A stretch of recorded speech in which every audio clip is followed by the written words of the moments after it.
doon about God's goodness.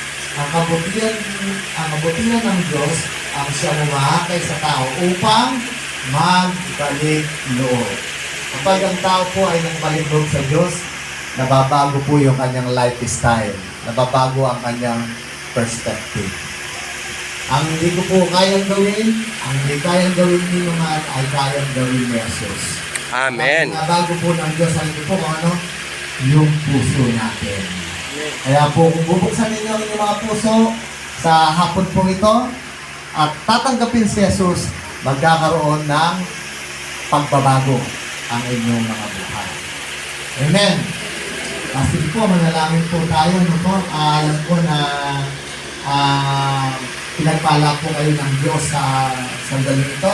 Itaas po ninyo ang inyong kanang kamay kayo na gusto ninyong tanggapin ng Panginoon. At iparinig po ninyo sa Diablo na sa sandaling ito ay ibibigay ninyo ang inyong kaluluwa sa Panginoong Jesus. Okay?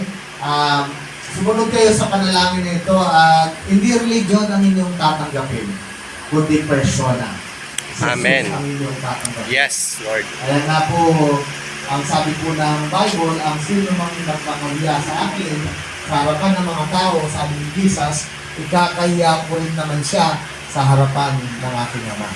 Kaya, pumikit po kayo, isipin ninyo ang Panginoong Jesus sa inyong paglapit. At sumunod kayo sa panalangin po ito. Panginoong Jesus, Panginoong Jesus, salamat po salamat po sa hapon na ito.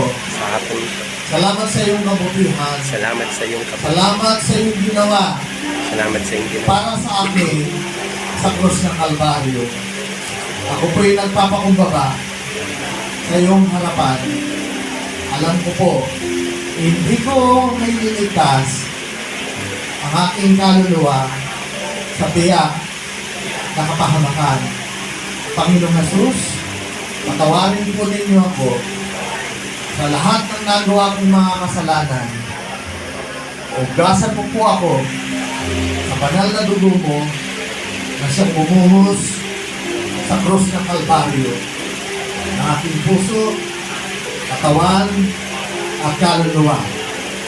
Salamat po. Sinabi ng iyong salita, ang sino mang manalig sa iyo ay bibigyan mo ng buhay na walang hanggan. Panginoong Jesus, inaanyayan kita, tinatanggap kita